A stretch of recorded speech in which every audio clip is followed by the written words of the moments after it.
First off, I want to welcome all of you to our OpenAI ChatGPT. We're actually calling this the Encore. And the reason why we're calling this the Encore is because we did our first presentation back in January or February when it first came out. And a lot has changed since then. And we've been getting a lot of questions about it. So we just wanted to make sure that we touch upon those questions and we're able to give everybody just an idea of what ChatGPT is and how you can use it in your classrooms. Okay, so today, my name is Alicia Gallegos-Butters, and I have the pleasure of serving as the Director of Educational Technology here at the San Diego County Office of Ed. I do want to introduce to you my boss, who is new to the San Diego County Office of Ed. His name is Dr. Tessier. Matt, would you like to say something? I know I'm putting you on the spot. Oh, no worries. Hello, everybody, and welcome. Just really excited to be a part of the learning today. I know Dr. Gallegos-Butters has a fantastic presentation, and she really represents the best of this department, so which includes Pam and Mark and many different people. So just really humbled to be here with you, and I'm looking forward to learning with you. Thank you. Thank you. And you're going to hear, as Dr. Tessier mentioned, you'll hear from my colleagues today. So Pamela Rabin is our coordinator of Ed Tech, and she will be talking about ChatGPT. Mark Brickley is also a coordinator of Ed Tech. He will be talking about ChatGPT as well. We have Jessica Sierra, who is our TOSA on special assignment. And she is really a hands-on person with ChatGPT and uses this in the classrooms. And we are so fortunate that we have a guest instructor or a guest teacher. She's from Brunei. Her name is Tiffany Soon, and she has been here for she'll be here for the next month with us. So she is learning all sorts of information about schools in San Diego and taking it back to Brunei for her students. So please, if you have questions, feel free to put them in the chat, and our team is there to help monitor those and answer those questions. Okay, before we get started, I wanted to go over two experiences that we are offering in Ed Tech. The first is on May 17th from 4 p.m. to 5 p.m. That is an in-person event, and that is our AR/VR playground. So if any of you are interested in how to use the Oculus Quests, how to set those up, or if you're interested in those for next semester or next school year, we are hosting a playground so you can learn about those. And then you will also be invited to our, we're doing a summer learning institute on those as well. So come to the May 17th event to learn information, and then come over the summer to even learn how to use them. And we are also doing an eSport coaching clinic. We have both a virtual session and an in-person session, and you can get that information on our website as well. So those are some of our things that we're offering during the summer, as well as a lot of other stuff. Okay, today's agenda is today we're going to talk about what new developments have come up with ChatGPT in 2023. We're also going to talk about some other AI text generators that are out there. We're going to give you both the opportunity to watch ChatGPT work, because a lot of you may not have ever seen it work. Can I just see a show of hands? How many of you have actually used it or have seen it work before? Okay, so a lot of you. So we're going to spend some time doing that. You're going to try it out with some prompts. And then we actually have some teacher productivity usages for you, as well as some lesson plans, how it can be integrated into your classrooms. So with that said, let's move on. Jessica? All right. Hi, everybody. So just a couple of developments from ChatGPT, and I have my koala baby over here helping me out with this presentation. So if any of you guys attended our session in January, quite a bit has changed in just a few months. So ChatGPT 4 launched in March, and now it can officially pass the law school bar exam. It can read, analyze, and generate more text than it used to, and also accept images as input. So you can have it write a commentary on a painting, for example, whereas it used to not accept images. It can also write code in all major programming languages, whereas before it was limited to just a few. Now it's integrated into quite a few different softwares, which more to come. And it is more creative now with less what they call hallucinations, where it's kind of just gibbering nonsense. They've kind of worked some bugs out with the newer ChatGPT.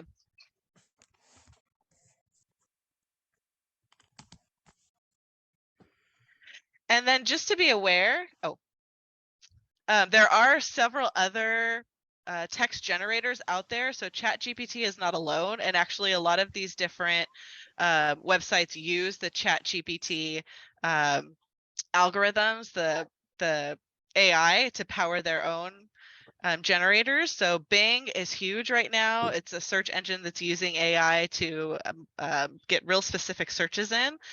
Google has their own version, Google Bard. And then you'll also see some of these really specific ChatGPT-ish platforms like Hello History and Character AI, which use ChatGPT to allow students or users to interact with historical figures or fictional characters. And why these can be problematic, just like Wikipedia, there's a lot of really good information on ChatGPT, but it's not always 100% correct. So it's a really good way to teach your students to corroborate, to fact check, and use multiple sources to check the information that they're getting from AI to see if it's correct. There's also some instances of these AI chatbots kind of diminishing some more problematic behaviors of our historical figures. So it's important to point that out to students when you're using these tools, just to make it a learning experience. Okay, so I went ahead and put the link to that article into your chat, so for you to read that a little later. What we're going to do right now is we're actually going to go into ChatGPT and do some fun with it. So if you look, some of the things that I'm going to do is I'm going to do a chat. I'm going to ask it to create an outline for me. I'm going to have it solve some math for me. And then lastly, I'm going to ask for it to create a recipe for me. So the first thing I'm going to do is to go to try ChatGPT. When I go there, since I'm already signed in, it's just going to ask me for my prompt. And so when I was in college, I read a book and it was called Reign of Gold. Has anybody read Reign of Gold by Victor Villaseñor? Amazing. So I'm going to give you a little taste of that. So I'm going to ask it to, oops, hold on. So I'm putting in a prompt at the bottom of the screen. Can you still see my screen and see ChatGPT? Great, thank you. Create an outline with quotes from Reign of Gold. And then I want you to watch the screen to see how quickly it can create that.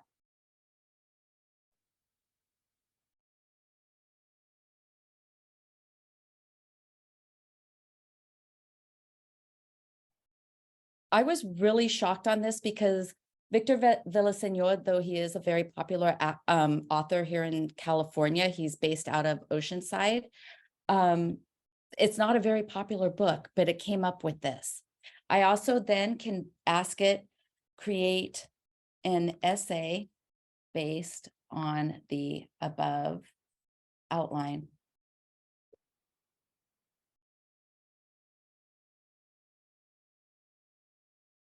So you can see how quickly it's doing that.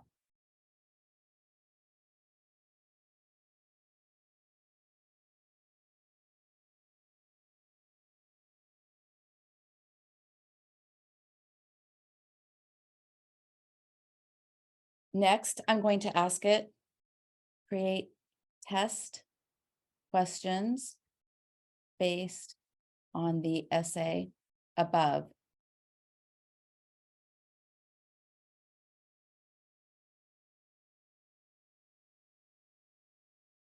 So as you can see, what I'm doing is I'm building off of every last, I'm kind of scaffolding as I'm going. So that's one of the cases. I also went online. Any questions about that before I move on to the math portion?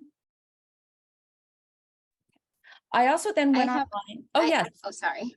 Go I ahead. do have one question. So did you say, like on the outline above, on the essay above for continuity, so it doesn't pull some other fact that like misaligns, that is with the book, but doesn't align with like the outline above? Yeah, and I did, that make I could have sense? put in create a test on Rain of Gold. I could have done that. Okay, But just because I was just on that, I could put the title there and it would have done the exact Okay. same thing. Yeah. okay. Does that Thank answer your you. question? Yep. Awesome. Okay, so then what I did is I went online, and how many of you have been on like Facebook or Instagram or TikTok, and it will give you a math problem and it will say, solve this math problem. And then you spend like 20 minutes and you're like, did I get that right? You know, they're these like brain teasers. I do them all the time. So I came across this one and I was like, that's really hard. So I couldn't figure it out. It was testing me and I was getting a little frustrated. So I'm going to ask ChatGPT to do it. So I put solve and then I put the math equation in there. And there it is, solving that math equation for me. What I like about it is it's giving me some direction on how it did it. It's not just stating the answer is X. It's telling me exactly what it did. So I think as a student, this would be pretty helpful because it walks me through those steps. Any questions about this one? Now, I'm going to do something kind of personal because I need to go home and make dinner right after this. So I'm going to now ask ChatGPT to come up with some recipes based off of food I have at home. So I'm going to say, create a recipe for, I know I have ground turkey. I know I have flour. I have some cherry tomatoes. I have some rice. What else is something I may have? A staple in everybody's kitchen. Anybody want to offer anything?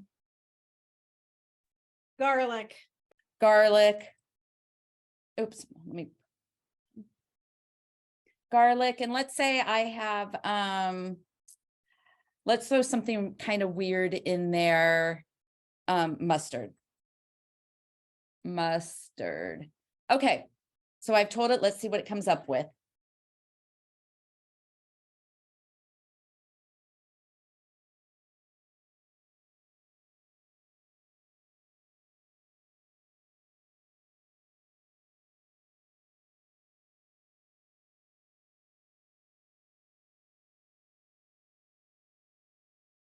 So it quickly comes up with a recipe for me based off of items that I happen to have that I need to use in my cupboard.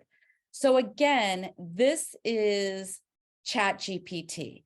It's pulling from the internet and it's doing it at a speed we have not seen before, which is really kind of unique and different. So what I'm going to ask you to do, and it's not going to be that long, but I would like for all of you to try ChatGPT and just spend a couple minutes playing around with it so you can get your experience with it. And where you want to go is you want to go to ChatGPT or chat.openai.com. You're going to sign in, create a sign in, and you may want to ask it for an outline. You may want to ask it to solve a problem, or you may want to ask it to create a menu. But just spend a little bit of time getting your hands kind of on this new technology. And I'm going to set my timer and you'll have about 3 minutes to do so. And during that time, I'm going to be quiet so you can enjoy this. Okay, you had 3 minutes to become experts at ChatGPT. What are some thoughts you had? And please feel free to mute yourself or put it in the chat. Anybody have some feelings on what they just experienced? So I am a principal at Mount Carmel High School, and I just had it write my graduation speech, and it's pretty darn close to what I would have said. That's So awesome. of course I would customize. I already have my speech done, but I just said, write a graduation speech for a principal for a high school, and it was pretty spot on. Isn't that nice? Yeah. It's actually a time saver. And then I liked what you said, how you would customize it. Very important. Thank you for sharing. Anybody else like to share what they did? So I just asked it to create a logarithmic quiz because I just gave my logarithmic test. And so I just put, with no parameters, just create a logarithmic test. And it was pretty close to the one that I created. Not perfect, but pretty close. It's like, some of these are good questions. Awesome. Great. And again, would you customize that if it's a starter tool for you? It would be more of a starter tool. I mean, but yeah, I mean, it was actually like instant. Awesome. Anybody else like to let us know their feelings? The other day, I actually used it to write a poem for a birthday for somebody. And, just giving a prompt with like 3 things that are kind of specific to that person. And it was pretty amazing. And everybody just thought that you were so brilliant with your poetry. The next No, I Robert Frost. disclosed Oh, the, okay. I was honest, but it's just, I think that's just kind of everybody just gets so, it's a good conversation starter for sure, Absolutely. And again, it did it in, I would say 5 seconds, if that. And I think it wrote 1, 2, 3, 4, 5 or 6 stanzas, which is a long poem. So it's pretty impressive, I have to say. Great. All right. Anybody else? One last share out and then we'll move on. I used it for translation and I thought that was really useful. I asked it to explain a play that a kindergartner could understand. So I took Oliver Twist and said, explain Oliver, the play Oliver Twist that a 5-year-old could understand. And then when it did that, I had it so I could see what it said in English. And then I had it start playing around translating it. And it translated it to a lot of different languages, which was very interesting. I love that. If you think about the equity component of that, we wouldn't have been able to do that. If we think about the SAMR model of technology integration, that's something that we wouldn't have been able to do, say, 10 years ago. And now we're able to reach so many students in a way that we couldn't. So thank you for bringing that example up. Okay, so as you can see, it's something that within the 3 minutes that I gave you, you were able to generate things that interest you. I saw in the chat, somebody did a summer plant gardening list of what they're going to plant. I was talking to one of my daughters she's in college. Summer break just started. She said she wants to start working out. She's going to ask ChatGPT to give her a workout regimen for a beginner. So again, it's a very useful tool. And that's what we found since in January. So as we move on. Okay, so now Mark, or actually Mark is going to ask the question of how you're going to use this in your classroom. So he will be taking over from here. So we have had some pretty good discussion in terms of like things that you guys have done. And now we kind of shift our focus specifically to, as educators, what are some ways that we might be able to use ChatGPT on a semi-regular to regular basis. So what are some ideas? I already see a lot of ideas in the chat, but what are some ideas based on this discussion that kind of come to the top of your head that we can use this for?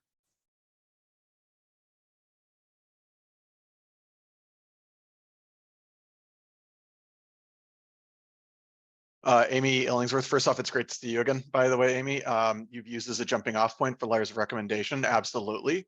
As a teacher, I've spent 10 years in a high school, and so I had a lot of letters of recommendation, and had this technology been available when I was really getting those requests, I definitely think it could have cut down on some of that time. Michelle has been using it to create essay outlines. Jennifer has been using it to generate a list of writing topics. Pam uses it for newsletters. Lori, uses it as example essays for student practice and analysis. And yes, I kind of jumped between English and social science, and I could definitely see it. One of the hardest difficulties for English teachers, which is the consistently generating sample work. And this can definitely do it very, very quickly, as we've seen today. Generating a list of possible thesis statements. Jennifer, thank you for that. There's actually a very similar activity that I'll be showing you guys later. Showing the steps to solve math problems, using it to write math problems. Danielle, also, again, that's a little preview of what might be coming in a few minutes. SBAC practice problems, example DBQs in history, goals for speech language therapy, interview questions from Pam, thank you. Yeah, so all of those are very, very relevant things. And one of, as an educator, I think one of the things people don't often realize is like how many responsibilities we have that go beyond just the education of our children, right? And a lot of those things that we do are very time consuming. And one of the advantages that ChatGPT has is that there's a lot of ways that we can use ChatGPT to increase productivity and cut down on some of that, those, outside of the actual in the classroom in front of kids time that we need to spend. So Alicia, if we can go to the next slide. So these are just some stuff that we kind of listed through conversations that I have had with educators and kind of playing around, that we have had with educators and playing around with ChatGPT as a team in EdTech. But just some stuff for teacher productivity uses that haven't really come up yet. For one, if you have an essay or any like writing sample from students, especially if it's already been written online, you can simply copy it, and you definitely would want to remove, identifying information from the student, but then you can use it to spell check, grammar check, punctuation check their work. You can even use it for passive voice, whether or not something is too vague. Simply by copying and pasting their work and say, at the very beginning, list all of the grammatical issues in, and then insert their writing. And again, you definitely would want to remove identifying information before you do that. But it will literally create a list of all of the grammatical issues or spelling errors, whatever it is that you want it to search for, it will find and it will list them there. You can also use to help you, just like we talked about, creating an outline for a letter of recommendation. If you need to send a letter home to a student and you're having trouble, to a parent for a student and you're having trouble really kind of figuring out how you want to construct that letter, you can have it assist you in constructing that response. And the same kind of goes for particular feedback. If you're having trouble kind of really, again, talking about passive voice, how they can improve that, you can start, go into ChatGPT, how might I open a conversation with a student about use of passive voice? Or if a student is not going into enough specifics, you can turn to ChatGPT for suggestions on how you might be able to reach out to that student. You can also use it to create lesson plans. So if you go into ChatGPT and say, like, let's say in 2 weeks, you are going to be, working with teaching introductions to, I'm just going to go use one of our examples, teaching introductions to your students, you can go to ChatGPT and have it create a lesson plan on modeling introductions using Common Core State Standards for grade 4, and it will create something for you right there. You can also, as we modeled earlier in the session, you can use it to create quizzes, and you can also specifically request which type of quiz. So you can say a multiple choice quiz with 4 answer options, a multiple choice quiz with 5 answer options, a free response question. I do remember someone mentioning FRQs and DBQs in the chat. It is capable of creating quizzes along those lines. So it really is, you're able to tailor it to the form of assessment that you want. If we can go to the next slide. Another one of my favorite uses is using it to generate rubrics. I definitely remember the struggle that was creating rubrics at times. I'm wondering how many of you guys are out there that also share that struggle at times.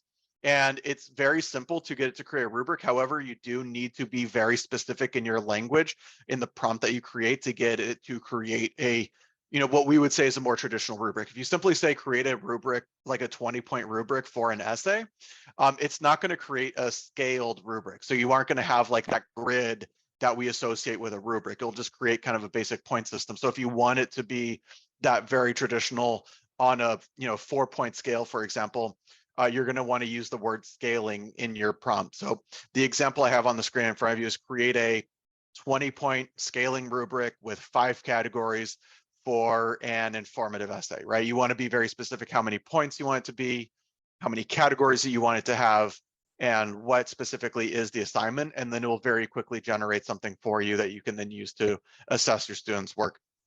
Another really powerful resource that, in my opinion, is something that hasn't really been seen before is the ability for ChatGPT to have student customized reteaching and tutoring, where if you allow your students to have access to ChatGPT, they can very, very quickly drill down and hone in on the concept that they're struggling with, and then using ChatGPT to kind of re-explain it in ways that they would understand, as someone mentioned it before, like explain it for a third grader or explain it for a seventh grader. And it's going to use terminology that you might not think to use that the student will better understand.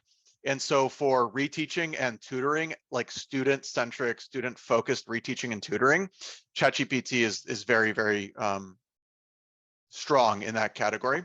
And then kind of taking that same concept and going further with it in terms of differentiated instruction, you can also use it to differentiate instruction. You can even ask it for ideas for how to differentiate instruction across your concept. You can tell it your lesson plan, what you plan to do, and then how might you adapt the lesson plan for, and then, you know, kind of go into specifics with the needs of your students, obviously not using student identifying information, but, you know, what learning types you have and so forth, and it will create suggestions for you there as well.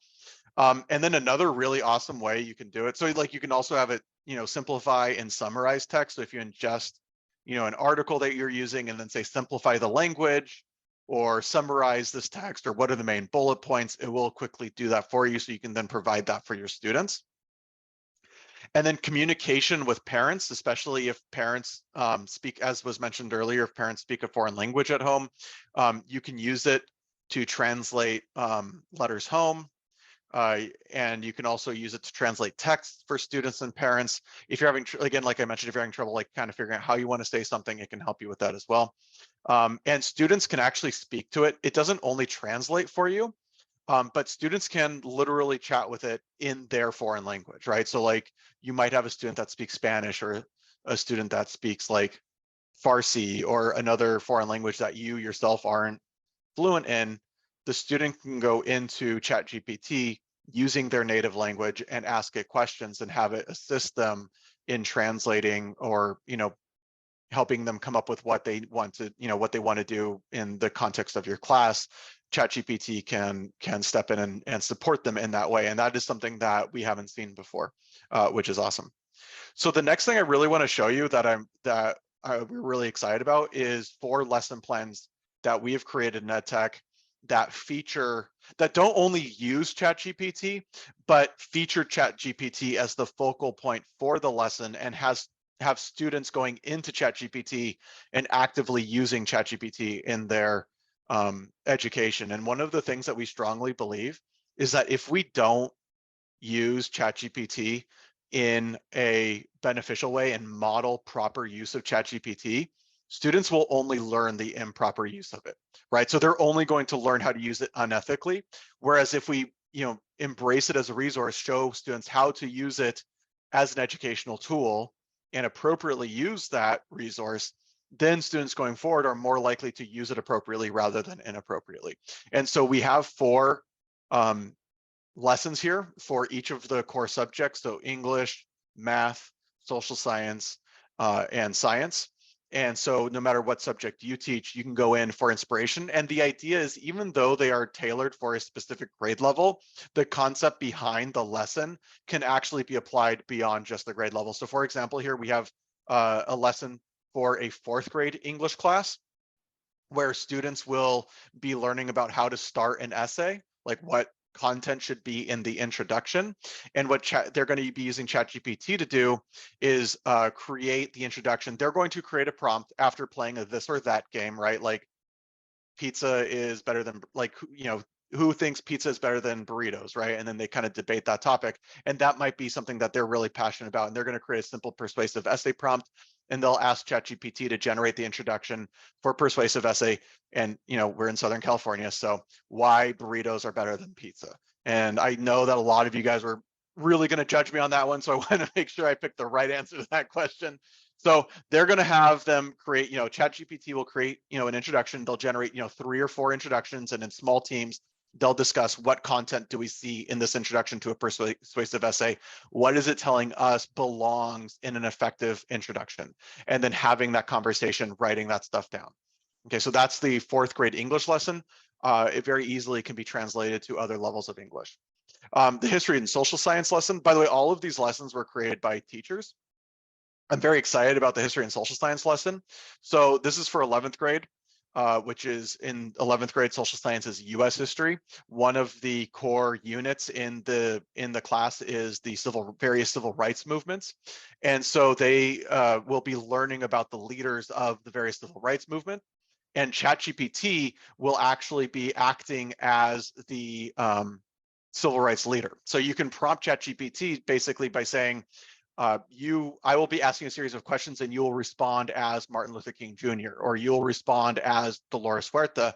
And then ChatGPT will basically go into its knowledge base and all of the public things that that person has said, it will draw from and respond authentically to students who are interviewing it. And then it will culminate in a magazine article about, their interview with this person. And we even have at the very bottom of this, a few templates that you can use using Google Docs to create modeled after like Time Magazine and modeled after National Geographic. You can have students kind of create magazine articles using these templates that we are providing you. So this is the history and social science lesson. And then the biology lesson is exploring ecosystems and how change in an ecosystem impacts the organisms found within that ecosystem. So this is a 9th grade biology lesson. And that's what students are going to be learning about. And what they'll be doing is they'll be asking ChatGPT, essentially generating a series of ecosystems, suggesting changes, and then learning about what impacts that might have on organisms within those ecosystems to learn about that concept. And so you can see here we have a lot of the essential vocabulary that they're going to be exposed to, the process for it, and some sample questions that they could use to prompt ChatGPT, as well as modifications. All of our lesson plans kind of go into that level of detail. And so this is what it might look like in a biology class.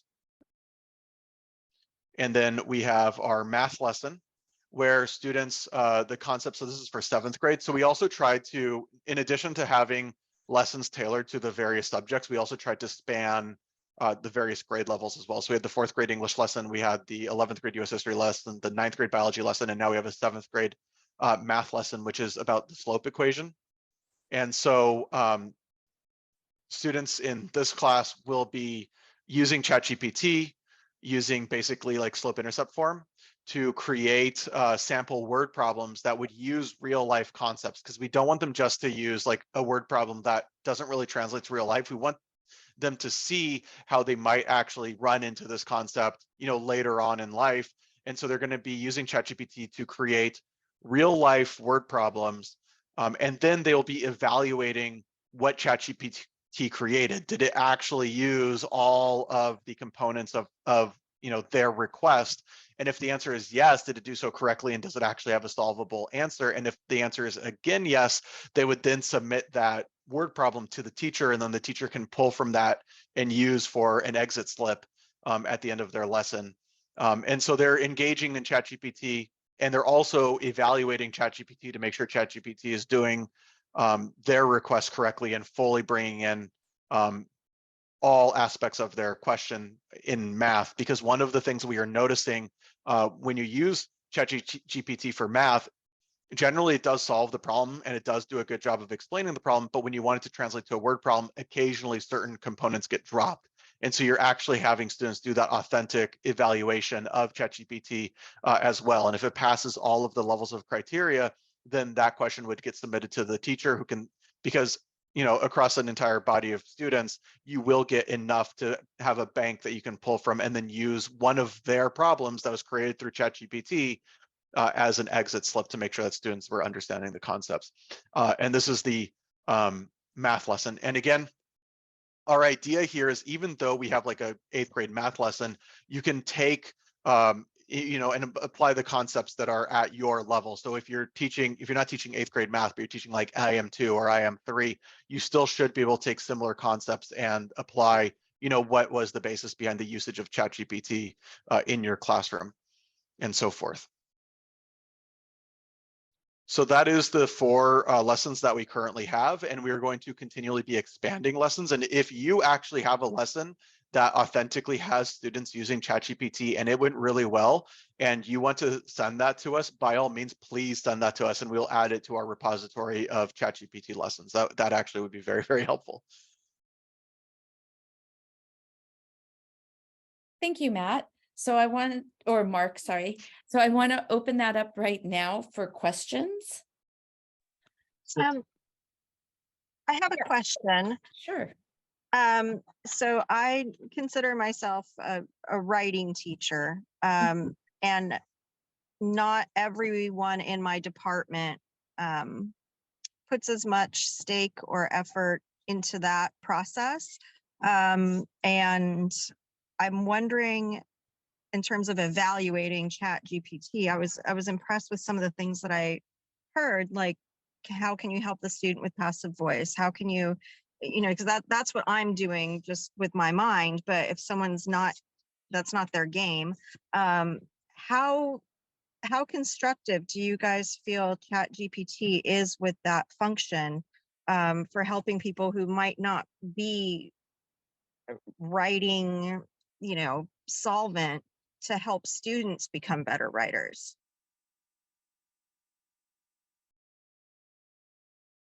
So let me think about your question. So you're asking, is this a good tool to help students in their writing?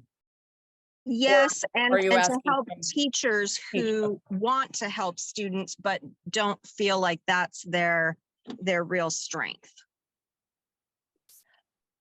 I think like everything, it's a tool in the toolbox. I don't think that it replaces the teacher. So back when I was an English teacher many moons ago, we would hire someone to grade our papers for grammatical errors, passive voice, that type of thing. I know it was very good. It was back a long time ago. But it didn't take the place of us teaching it as a teacher. And it just kind of went through and it marked it. It didn't explain what that was. It didn't explain why we were doing it. I see this almost as the same thing. It's something that it's like a film that lays on top and it shows you what's wrong, but it's not giving you that real in-depth explanation.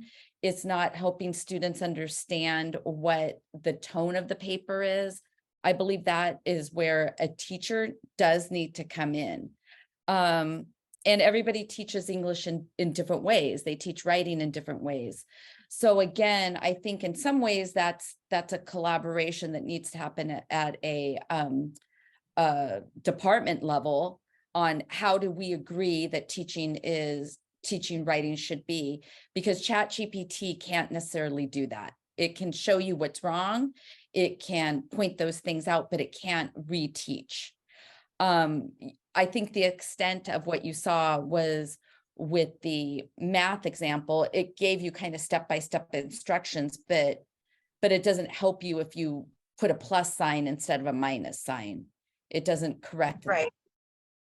Okay, so it could be used as a basis, to point out some, like you said, mechanical or structural errors, but then on the negative, it doesn't give any suggestions for change or explain why it made that choice.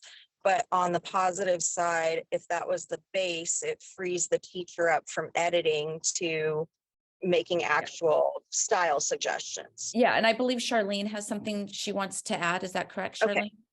Yeah, I just wanted to say I haven't personally, but I know of a teacher who has used it and actually copied and pasted their students' writing into there without names, obviously, and asked it to give this student feedback on their writing and was extremely impressed by the feedback it gave. And then this teacher kind of used that as a starting point for them to give feedback on the writing as well. So you can not only ask it to look at grammar, but you can ask it to simply say, give this student feedback on their writing, and it comes up with very good stuff. I was also at another one and a teacher was talking about how they used it, and it helped them find strengths in their students' writing that they hadn't necessarily seen themselves. So it obviously wouldn't be the end all be all where you would just take that and give the feedback back to the student, but they found it very helpful to give feedback on this writing and then see what it had to say. Thank you. And Pam, Thank did you so wanna- much for that. Thank you. I really, really appreciate it. I just wanted to know if I could recommend it to, you know, some coworkers who are just not, they're struggling in that department and they don't know how to start. And I don't know how to start them either. So Thank you, Sylvia. Thank you. Thank you. Other questions? Pam, question? Sylvia, I was just going to respond that I personally have a bad habit of writing in passive voice. And just I can take a sentence that I've written that has come up in like a Grammarly, and it'll say you're using passive voice, but it doesn't give you necessarily ways to change it. And I can take my own sentence, pop it in there and say, give me variations of this that are not in passive voice. And it's actually teaching me in that sense to be a better writer, because I'm very specifically asking, almost like a tutor who would be sitting next to me, hey, I need help with this particular thing. And can you give me variations so I understand what it means to not write, in passive? How would I say this sentence, but not in passive voice, if that makes sense?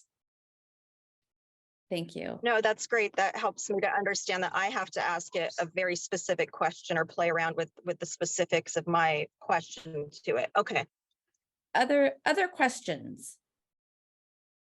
Alicia, there are questions in the chat about AI checkers and then sort of creating logins, that sort of thing. Yeah, Okay. mine was, if it's okay, I just asked just about the login policy because if you're using a classroom, it seemed like when I did it, I had to create like give my email, give my personal phone number and my age. So I was wondering how you guys do that. I always ask districts and teachers to defer to your IT department and what those policies are for recommending any type of software. So again, at SDCOE, we tend to follow we will follow what the guidelines are. So I can't remember if it's 13 and up to use ChatGPT, but typically most of our software programs do fall into that.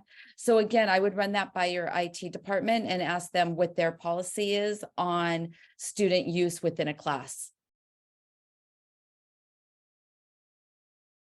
Thank you. Of course, other questions? I have a quick question. I'm still confused about how taking something from ChatGPT, and I think somebody said kind of personalize it, make it your own. How is that still not plagiarism? I'm not quite wrapping my head around that part. Yeah. I mean, you can't cite Chat. One of my students said, well, yeah, I used it, but I changed it a little and I cited. And I'm like, so I'm still kind of confused about that. Anybody want to talk to that? I can, because I think I wrote that. I wasn't talking about when I said you can take it and change it and make it your own.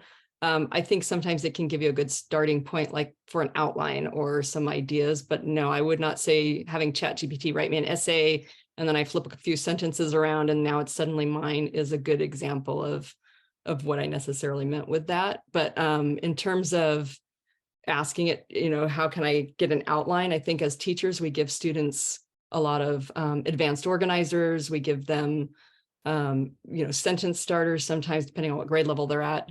So I looked at it that way and just to give you ideas and to start. And again, I think it's how you use it with students that really makes that difference in how you talk about it. And I would have that exact conversation that you just said. How is that not plagiarizing then with your students?